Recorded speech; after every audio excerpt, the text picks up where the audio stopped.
ये देश बिक चुका है। जी हाँ दोस्तों, आपको इस बात पर विश्वास नहीं हो रहा होगा, लेकिन इस वीडियो को लास्ट तक देखने के बाद आपको एक ऐसे दिल दहलाने वाले सच के बारे में पता चलेगा जो आपसे बड़ी चालाकी से छुपाया गया।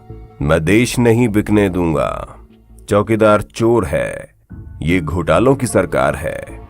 ये ऐसे है, ये वैसे हैं।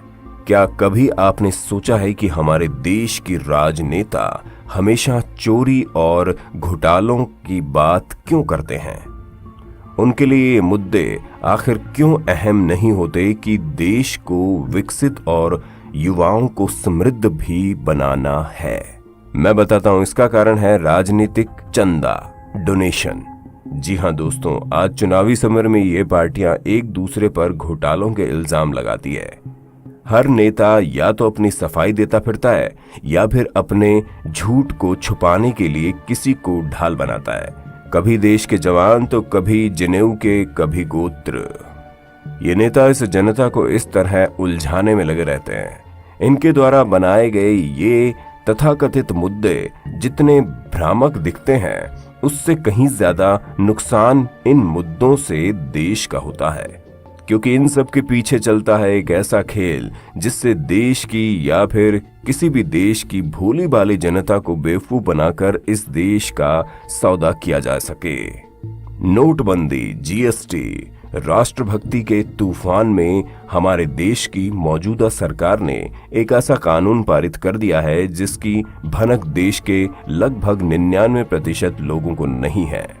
ना ही वे आज तक जान पाए कि ये कब और क्यों हुआ। लेकिन मैं आपको बताऊंगा कि ये कब और क्यों हुआ, इसका फायदा किसको होगा और इसका नुकसान देश को कितना होगा।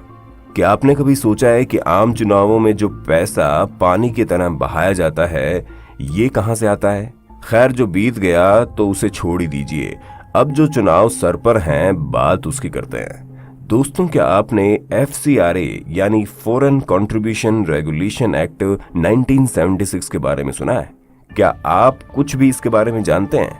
नहीं ना।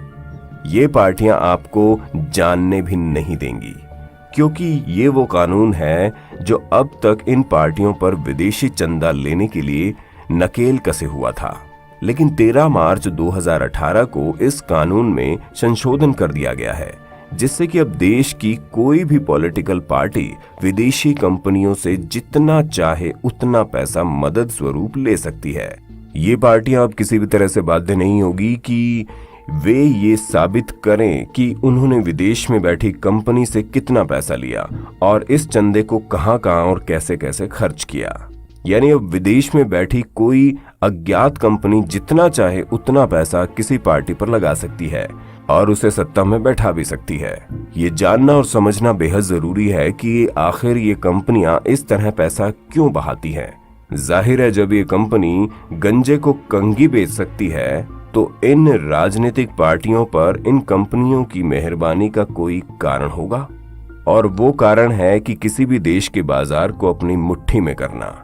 ये पार्टियां जब बेशुमार चंदा लेकर सत्ता पक्ष बनती हैं तो इनकी सारी नीतियां इन्हीं कंपनियों के पक्ष में बनाई जाती हैं। उदाहरण के तौर पर आप कुछ इस तरह समझ सकते हैं। राफेल बनाने का जिम्मा भारत की एक ऐसी प्राइवेट कंपनी को दिया गया जो महज कुछ ही हफ्तों पुरानी है, जबकि भारत सरकार की खुद की कंपनी हिंदुस्तान एरोनॉटिक्स लिमिटेड कई दिशाओं से सैन्य जहाज बनाती आ रही है। ये नए निवेश लाने की आड़ में देश बेचने का एक नया गोरख धंधा चलाया जा रहा है। यानी भारत संचार निगम को पूरी तरह से खत्म करके उसे जियो के हवाले कर देना इन्हीं नीतियों का एक उदाहरण है। राजनीतिक पार्टियां इन बड़ी कंपनियों से चंदा स्वीकार करती हैं ताकि बाद में इन्हीं कंपनियों का उद्धार कर सके। गौर करने वाली बात तो यह है कि FCRA को पूरी तरह से अपंग बनाने के लिए सभी पार्टियों ने सपोर्ट किया, फिर चाहे वो बीजेपी हो या कांग्रेस हो या फिर विपक्ष। जिस देश में लोकसभा में पास होने वाला बिल राज्यसभा में अटक जाता है, उस देश में ये बिल बिना किसी विरोध के 30 मिनट में पास हो गया। आपको बता दें कि ये FCRA राजनीतिक पार्टियों के लिए एक कांटा था जिसे इन लोगों ने निकाल कर फेंक दिया है। अब कोई भी अज्ञात कंपनी जिसका कोई भी आधार होना अवश्य नहीं है इन पार्टियों को चुनाव लड़ने में मदद कर सकती है। जरा सोचिए, अमेरिका और चीन जैसे देश जो किसी भी देश पर घात लगाए बैठे रहते हैं, लोकतंत्र की इन रिश्वतखोरी में क्या कुछ नहीं कर सकते? ऐसे में हमारे अनपढ़ नेता कुछ पैसों और कुर्सी के लालच में आकर अगर देश का सौदा कर बैठे तो क्या होगा? हमारे सामने सीरिया जैसे देश ऐसा ही एक उदाहरण है, जहां इन देशों ने मिलकर एक पूरा का पूरा देश ही जर्जर और वहां के लोगों को शरणार्थी बना डाला। आज ये लोग दूसरे देशों में शरण लेने के लिए भीख मांग रहे हैं। सोचिए, हमारी आने वाली पीढ़ी अगर ऐसे दूसरे देशों से अपनी जान की भीख मांगेगी तो वो दृश्य कैसा होगा?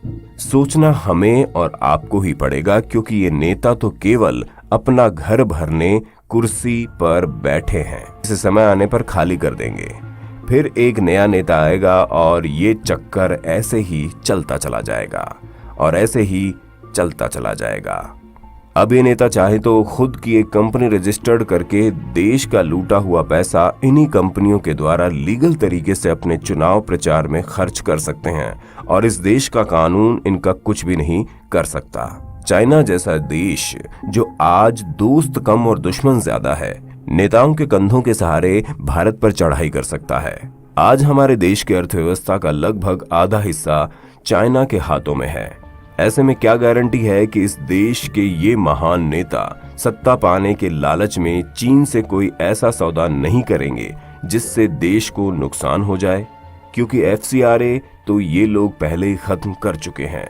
सोचिए इसके परिणाम कितने भयानक हो सकते हैं। आज हम इस भ्रम में जी रहे हैं कि जिसे हम अपना नेता मानते हैं वो देश हित में काम कर रहा है और नए अवसरों को जन्म दे रहा है, लेकिन सच तो ये है कि वो नेता खुद ही किसी उद्योगपति का गुलाम है जिसे उसकी ही नीतियों के आधार पर कदम बढ़ाने होंगे। हम सोचते हैं कि हमारे देश का लोकतंत्र मजबूत है, लेकिन हम ये नहीं जानते कि FCRA जैसे कानून से छेड़खानी हमें एक ऐसी जनता बना देगी जिसका वोट तो होगा लेकिन उस वोट की कोई वैल्यू नहीं होगी। चुने वही जाएंगे जिसे क्रोनी कैपिटलिस्ट चाहेंगे। अमेरिका जैसा देश जहां लोकतंत्र के नाम पर सभी राजनीतिक खेल खेले जा रहे हैं, भारत उसी अमेरिका के पदचिन्हों पर चल रहा है। आज अमेरिकी देश का लोकतंत्र वहां बैठे कॉरपोरेट तय करते हैं। जिसके हाथों में ये पावर है उसके देश का अगला चेहरा कौन होगा? भारत में भी FCRA के द्वारा इसकी शुरुआत हो चुकी है। ये बेहद संवेदनशील विषय है जिसे हर भारतीय तक पहुंचाना होगा और इसके लिए हमें आपकी मदद चाहिए। हमें नहीं पता कि आप हमारे बाकी वीडियोस शेयर करते हैं या नहीं, लेकिन इस वीडियो को शेयर करें भारत के लिए, भारत की आने वाली पीढ़ियों के लिए। धन्यवाद।